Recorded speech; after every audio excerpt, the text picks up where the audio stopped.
Mortal Kombat 1 teve seu trailer de revelação mostrado e foi de explodir cabeças. Mas agora que já se passou um tempo desde o lançamento do trailer, eu pude analisar com um pouco mais de paciência o que foi mostrado. Então a partir de agora, vou lhe mostrar tudo o que você perdeu no trailer de revelação de Mortal Kombat 1. Simbolismo, indicações de para onde a história vai seguir, personagens ocultos, mecânicas de gameplay, cenários e muito mais. Os detalhes que você não pegou. Primeira parte, paz nos campos. Quero já deixar claro aqui que a análise desse trailer se dará em grande parte por teorias e achismo da minha parte, levando completamente em consideração o simbolismo do que está sendo dito com o que está sendo apresentado. Afinal, é sempre nas entrelinhas que os trailers cinematográficos de Mortal Kombat escondem os detalhes de suas tramas. O trailer começa com o novo Raiden, completamente remodelado e renovado, agora aparentando ser um humano comum. Raiden parece despertar enquanto Liu Kang anuncia que chegou a hora de despertar para presenciar a sua nova era. É curioso começarmos justamente com este personagem enquanto ouvimos exatamente estas palavras.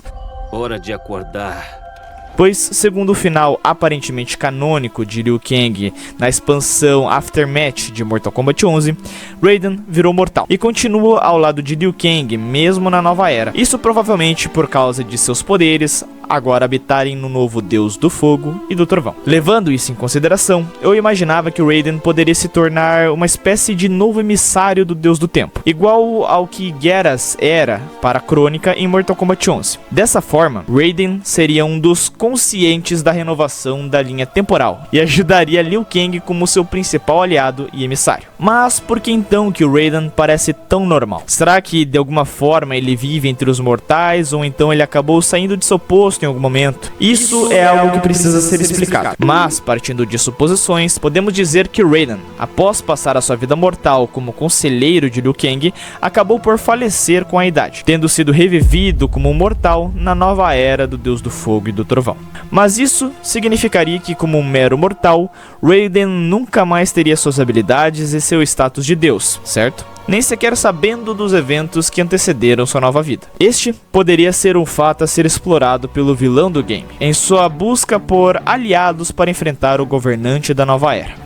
Mas vamos aos poucos. Depois de vislumbrar o lugar pacato onde vive, que aparentemente se localiza em algum lugar da China, ou até mesmo, quem sabe, do Reino da Ordem, Raiden caminha até os campos, onde encontra Kung Lao como um mero camponês. Isso é interessante, pois como nós já sabemos sobre a história e a lore de Kung Lao, ele sempre foi alguém que desejou a paz, tendo se metido dos conflitos do primeiro game da franquia para tentar viver em paz nos campos. Agora, o desejo de Kung Lao e de vários outros personagens aliados a Liu Kang parecem finalmente ter se realizado, mas ainda assim, existem aqueles que parecem não ter sido tão beneficiados assim nessa nova era. Seguindo a fala de Liu, uma tela em branco que eu pintei com zelo e paz. Com relação a como Liu Kang demonstra seu apreço pela sua nova era, onde ele finalmente conseguiu resolver vários dos conflitos do passado, isso é um fato interessante e necessário para entendermos a minha linha de raciocínio com relação ao desenrolar dos eventos desse próximo game. Então fiquem atentos.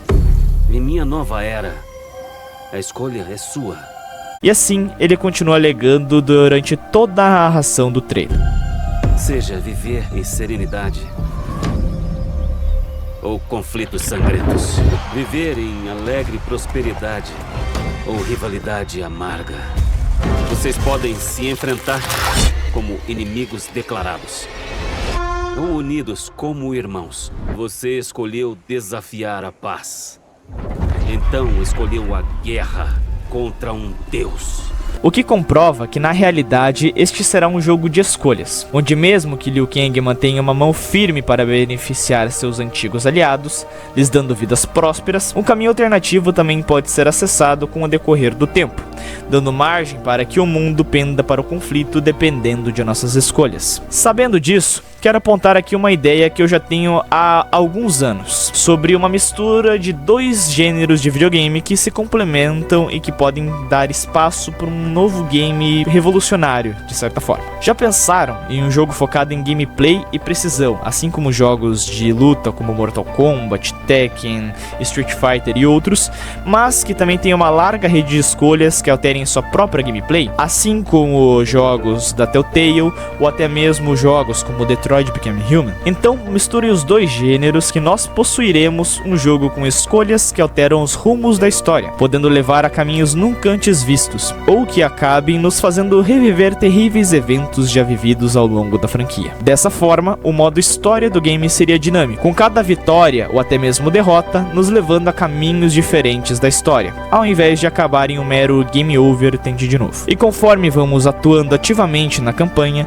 pode ser que a nossa gameplay mude, com novos golpes, poderes e traços de personalidade sendo aplicados a cada personagem, tendo até mesmo mais ou menos capítulos dependendo de quantos personagens vão se manter vivos ao longo da narrativa. Isso tudo é muito promissor e, se bem trabalhado, pode apresentar um novo modelo de modo história para jogos de luta que se torne uma referência a ser seguida. Isso poderia nos levar a dois caminhos de narrativa opostos, com cada um acabando com um boss final diferente, o que compactuaria com o rumor de que esse novo game iria ter dois vilões principais. Voltando ao trailer, percebam que sempre que Liu Kang apela para as possíveis escolhas dos personagens, ele mostra dois lados, apresentando sempre um personagem representando cada lado. Então, quando ele coloca que existe a escolha de viver em plena serenidade, ele mostra Kung Lao, que sempre foi um pacifista por natureza, ou então viver em conflitos sangrentos, mostrando o Raiden com suas feições escuras, em contraponto ao sol. Vale destacar os trovões ao longe que mostram uma tempestade que se aproxima. A simbologia dessa cena demonstra duas coisas em principal. A primeira é que Raiden está com seu coração no escuro, sendo mais violento e imprevisível, diferente de Kung Lao, que se mantém na luz. A segunda coisa a se destacar são os raios de Raiden, que parecem distantes, podendo significar que ele já não possui tanto poder quanto antigamente, mas que aos poucos está regenerando a sua força graças à ajuda de um possível aliado inesperado, que se apresenta na forma de uma esfera de luz falante aí. Mas isso eu já explico certinho pra vocês. Parte 2 é Edenia, não a Exoterra. Continuando o trailer, nós vemos Kitana como a Khan de Outworld. Não, na verdade não, pois fica bem claro pela geografia e arquitetura do lugar que essa não é a Exoterra que nós conhecemos ao longo de 30 anos de franquia, mas sim a bela Edenia, lar de Kitana, Sindel, Rain e muitos outros personagens. Esse fato só reforça o quanto Liu Kang está zeloso com relação a seus aliados, pois um dos maiores sonhos de Kitana sempre foi retornar à glória de sua casa, antes de sua queda, nas mãos do Império de Shao Kahn. Mas, como o grande reino não caiu, será que Shao Kahn não existe nessa linha do tempo? Ou será que ele não teve a oportunidade de invadir tal lugar ainda? Bem, se levarmos em consideração o fato da princesa ou até mesmo a rainha, Kitana, estar junto de Mileena dentro da carruagem, podemos considerar que toda a história da Sorrisos foi mudada ou que os eventos correram de maneira diferente. Afinal, ela, como nós bem já sabemos, é um clone de Kitana, feito com genes de Tarkatan, o povo de Baraka. Tudo feito por Shang Tsung a mando de Shao Kahn, para que, caso a filha do imperador decidisse não ajudar, ele pudesse a descartar, colocando então Mileena em seu lugar e ainda continuar a ter o apoio do povo de Edenia, evitando insurreições contra o seu governo, pois ele manteria ainda cativa a filha do bondoso Jared, rei dos Edenianos. Mas, se Mileena está presente no jogo, quer dizer que ela foi criada para esse propósito, ou então para algum propósito parecido com esse. Afinal de contas, se não fosse o caso, não existiria um motivo específico para que ela fosse um clone da Kitana, certo? O fato dela estar andando junto da própria Kitana quer dizer que ambas provavelmente são aliadas, sendo Mileena uma assassina a comando da rainha, o que poderíamos deduzir pelo fato de que, além de esconder a sua boca típica com uma máscara, como nós já estamos acostumados, ela também parece esconder o restante das suas feições com uma segunda máscara que deixa apoiado em seu joelho durante a cena. Agora me digam vocês, pessoal, o que vocês acham? Isso daqui é um detalhe da vestimenta dela, ou então é realmente uma outra máscara que ela usa para esconder as feições? Me digam aqui nos comentários o que vocês pensam. Se realmente isso for uma outra máscara que ela usa para esconder suas feições, ela poderia usar essa segunda máscara para que não seja confundida com a princesa, e até para que ninguém saiba que uma é clone da outra. Isso tudo para que possam agir de forma semelhante a Padmé Amidala de Star Wars, muito provavelmente, sendo que a própria Padmé trocava de lugar com as suas aias quando tinha vontade de escapar brevemente da vida política. Outra questão a se destacar é a forma como Mileena parece se enfurecer durante o decorrer da cena, o que pode reforçar a questão de o jogo ter uma larga rede de escolhas que levam a diferentes caminhos, com ambas podendo ser irmãs de alma completamente amigáveis uma com a outra, ou então inimigas mortais, assim como ao longo da história que nós já conhecemos. Tudo graças à incapacidade de Kitana e de Sindel de aceitarem Mileena como uma membra de sua família. Afinal de contas, a escolha é sua. Seja viver em serenidade ou conflitos sangrentos. Se este realmente for o caso, ao beneficiarmos Mileena ao longo de nossa jornada como Kitana no modo história, pode ser que Mileena venha se tornar uma das mocinhas, sendo uma personagem jogável em algum momento do modo história. Afinal, como já sabemos, nós só controlamos os heróis ao longo da campanha de cada jogo, com exceção da expansão do Aftermath, que a gente controla brevemente os vilões também.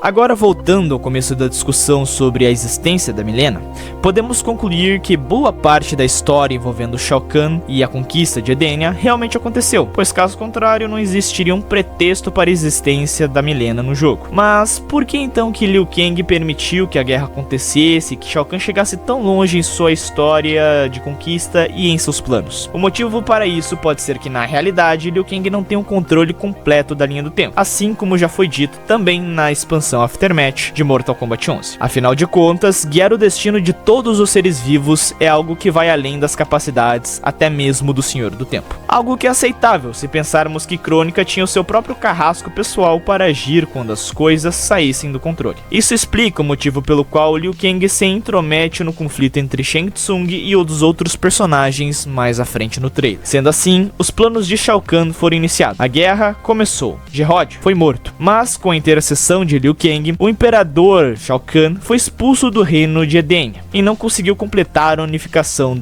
de tal reino com o seu império. E na falta de um rei, Kitana, ou até mesmo Sindel, assumiria um posto de rainha, vivendo e reinando ao longo de outros personagens importantes do reino, como Mileena, Boraicho, Rain, Tanya e outros. Mas dependendo de nossas escolhas, pode ser que este reinado próspero esteja prestes a mudar. Parte 3, um novo clã. Na sequência, nós vemos Scorpion e Sub-Zero, o Kuai Liang e o Shirai Ryu. Ou será que não? Na verdade, ao que tudo aparenta, eles são do mesmo clã agora. Tudo para evitar que tantas mortes acontecessem, assim como nós já estamos enjoados de saber. Isso seria um grande alívio para o nosso querido Hanzo Hasashi e, em principal, para a sua família. Mas o porquê que eu acredito que eles sejam agora do mesmo clã? Se prestarmos atenção, vamos perceber que ambos possuem não somente as mesmas vestimentas, com apenas alguns detalhes diferentes, como também se portam de maneira parecida, tendo aparentemente os mesmos costumes, o mesmo corte de cabelo,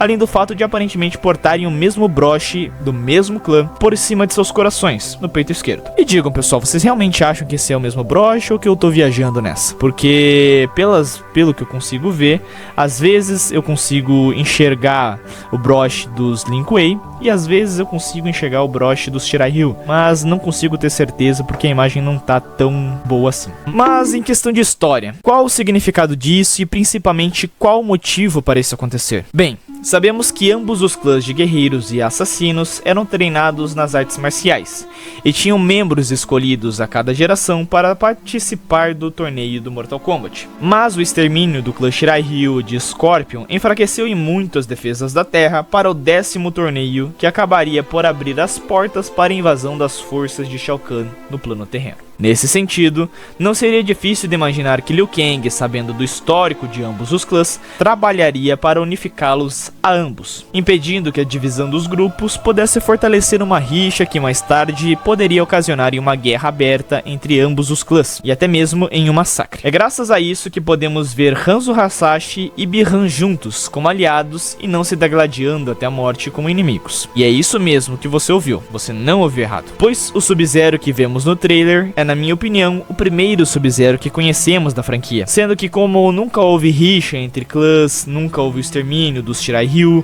a sede de vingança de Scorpion nunca o levou a se aliar a Quan Chi, Bi-Han nunca teria tido uma morte horrível nas mãos do espectro da vingança Scorpion, tendo vivido uma vida a serviço de seu clã como Cryomancer intitulado Sub-Zero. E quanto ao irmão mais novo de Bi-Han, Kuai Liang? Simples. Ele continuaria com o codinome de Tundra, servindo também ao mesmo clã, tendo sido criado junto com o filho de Hanzo, o Satoshi, fazendo com que fosse desenvolvido laços entre Bi-Han e Hanzo, tornando assim possível que os inimigos mortais tivessem um laço de amizade e até alguns laços familiares entre si. Outros detalhes a se destacar nessa cena antes de continuarmos, porque realmente essa é a cena mais rica do trailer, justamente pelo fato de se passar no nosso mundo. Então tem muita referência que a gente pode pegar aqui para se guiar. Primeiramente vamos falar da tatuagem no braço de Hanzo, que é algo inédito até onde nós vimos na franquia. Eu admito que eu demorei muito para entender sobre o que se tratava essa tatuagem, mas finalmente eu percebi que ela é a imagem de um escorpião, assim como a imagem do clã original de Scorpion. Isso poderia ser o motivo para que Hanzo mantivesse a sua alcunha tão conhecida a serviço desse novo clã,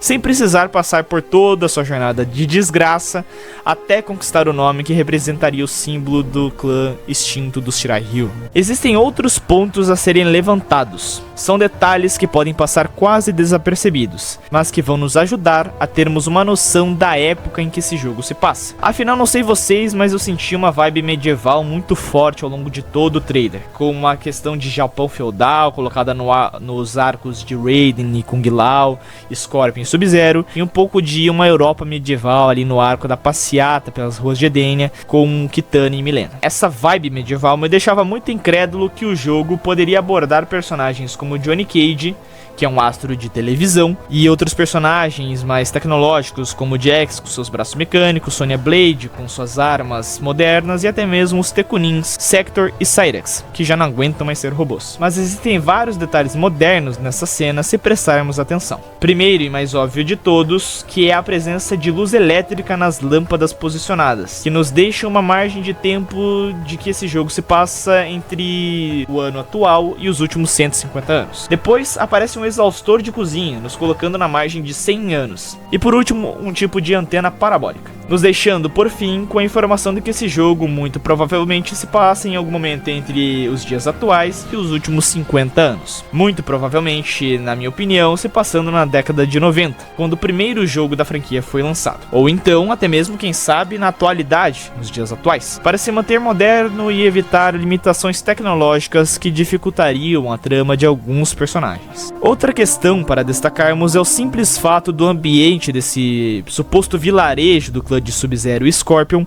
aparentar estar abandonado. Com isso, é possível que o grupo inteiro seja exterminado ao longo da história, dependendo de nossas escolhas, levando assim a família de Scorpion e o irmão mais novo do Sub-Zero, que faria com que a dupla se unisse ou então que se degladiasse, colocando a culpa de tal calamidade um no outro. Parte 4, a constante que permanece. Por fim, nessa cena, vemos que ambos Scorpion e Sub-Zero olham para uma espécie de eclipse que se forma no céu, evento este que é um presságio do fim dos tempos. Mas, enquanto um eclipse comum geralmente é marcado pelo cobrimento do Sol pela Lua, aqui não parece ser o caso. Na verdade, é bem diferente. Parece que um mundo está surgindo nos céus e prestes a se fundir com outros. Primeiramente, pensei que pudesse ser o multiverso se apresentando, com a coalizão de mundos. Mas então me lembrei que o universo de Mortal Kombat é composto por 6 reinos distintos, que ficam em planos diferentes da mesma realidade. Então penso que na verdade esta pode ser a coalizão de 2 desses reinos. No caso, quem sabe seja Edenia, onde Kitana se encontra, com o plano terreno, o nosso mundo, onde estão Scorpion e Sub-Zero. Pode até mesmo ser um dos outros reinos deste universo, como por exemplo Netherrealm, onde Quan Chi vive com Shinnok. E eu digo isso, o círculo de fogo que circunda um mundo escuro nos céus. Mas mais provavelmente, na minha opinião pessoal, isso se trata do reino do caos. Mas calma que eu já vou explicar e tudo vai fazer sentido. O que importa mesmo a princípio é que este evento vem acompanhado de mais uma coisa. Enquanto todos observam os céus abismados com o que estão vendo, o trio de supostos protagonistas se junta, com Liu Kang não sendo mais capaz de aguardar, sabendo dos eventos que acontecem, vindo para buscar Kung Lao e Raiden nos campos pacíficos de algum lugar que provavelmente se localiza na China, país de origem dos Shaolins, ou então no distante e calmo reino da Ordem, local de origem da Ordem Seidan, local de origem dos guerreiros Seidan. Juntos, eles observam o portal de fogo enquanto alguém caminha para emergir das chamas, enquanto Liu Kang anuncia,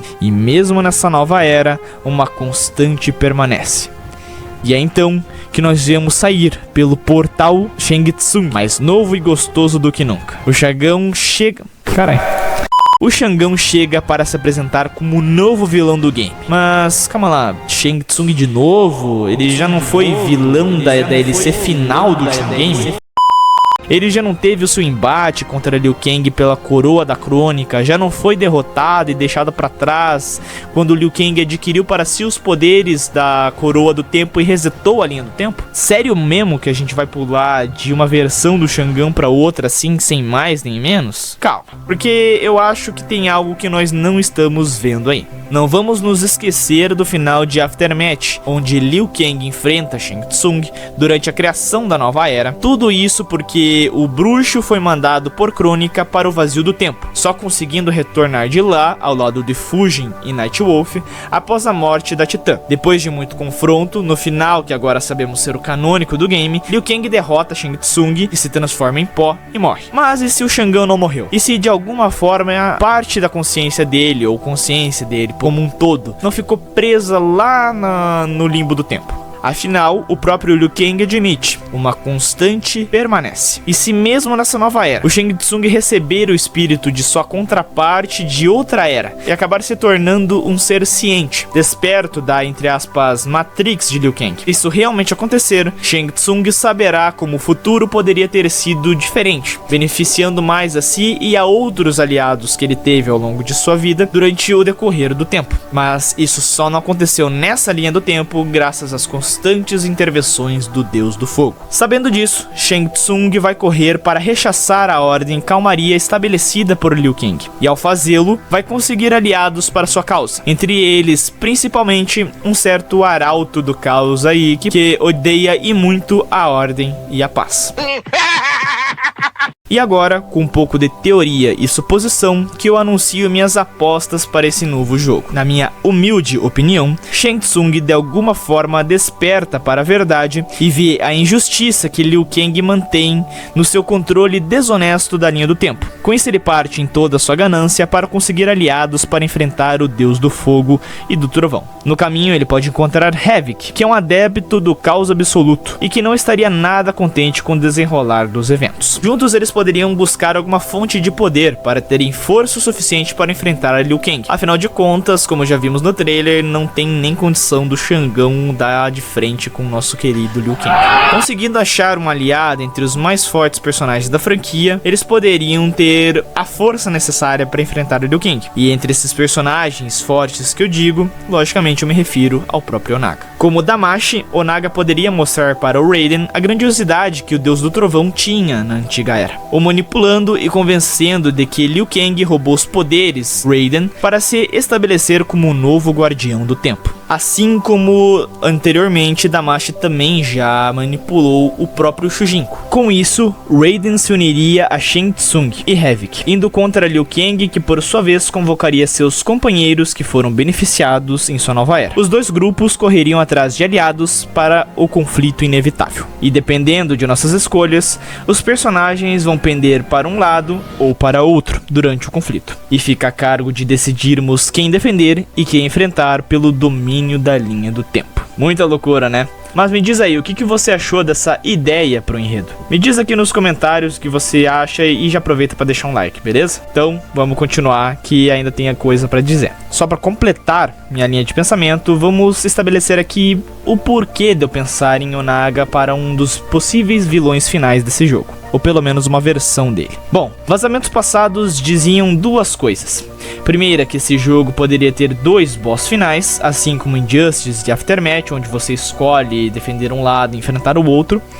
Mas sempre pensei que eles evoluiriam essa questão das escolhas durante a campanha, algo que praticamente se comprova nesse jogo, né? Afinal de contas, o próprio Liu Kang já deixou bem claro isso. Outra coisa vazada é a presença de Onaga de alguma forma, e eu acredito nisso, porque acho difícil que Shang Tsung tenha força para enfrentar realmente Liu Kang. Ele vai precisar de um boost de poder para conseguir fazer frente ao tirano da linha do tempo. Pode ser que a força que ele precisa esteja no próprio Damashi, a alma, representação metafísica do próprio Onaga, que ao ser absorvida pelo Shang Tsung pode lhe conceder poderes em uma versão alternativa, mais demoníaca, assim como a gente viu o Shinnok ter duas versões em Mortal Kombat X. Já Havik é um caso à parte. Ele é um dos personagens mais aclamados para ser trazido de volta e eu torço muito pelo retorno triunfal dele. Como alguém que odeia a Ordem, ele seria oposto a Liu Kang, muito logicamente, podendo arquitetar um plano que fundiria os reinos, instaurando o caos, o que explicaria os eclipses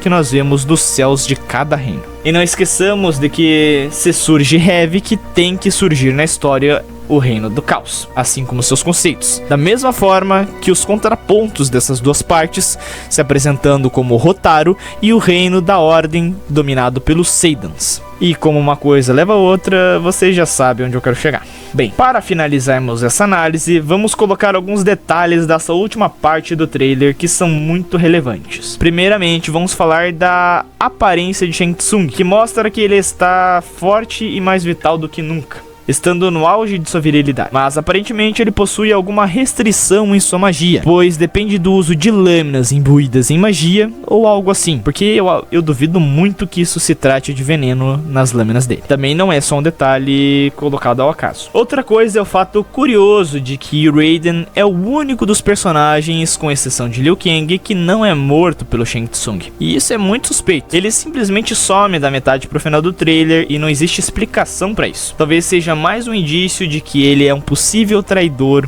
assim como outros indícios que eu já destaquei assim. Pode ser um indício de que ele é um traidor, assim como outras questões que eu já abordei aqui anteriormente. Independente do que venha por aí, é evidente que esse jogo tem altas expectativas. E eu esperava realmente que eles começariam na era do grande Kung Lao, mas aparentemente não é isso que eles vão fazer. Então o que nos resta é torcer para que o plano da desenvolvedora com esse jogo seja correto, audacioso na medida certa e satisfatório por completo. Tudo isso para gerar uma receita que vai virar um marco no mundo dos jogos de luta. E eu acredito nisso. Agora, falando como um fã simplesmente, o trailer foi incrível. A violência tá insana, mas infelizmente eu não posso mostrar muito dela aqui. E a trilha sonora e os visuais me dizem que esse vai ser o jogo mais audacioso da história da franquia. Muito mais que os últimos games, que focaram na diversão simplesmente. Este parece focar bastante na narrativa e eu tô empolgado como uma criança em dia de Páscoa. Mas, e você? O que espera desse novo jogo? Ele vai superar as expectativas ou vai ser uma decepção por completo? Agora é a sua vez de falar.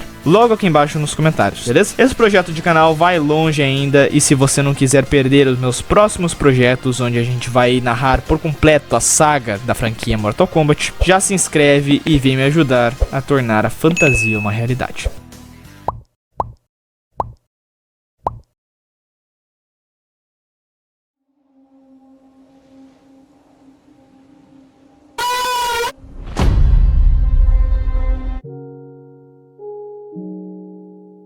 Tu não falou que ia me comer na porrada? Tu não falou? Tu não falou que ia me comer na porrada? Me come aí, vai! Eu vou comer teu c...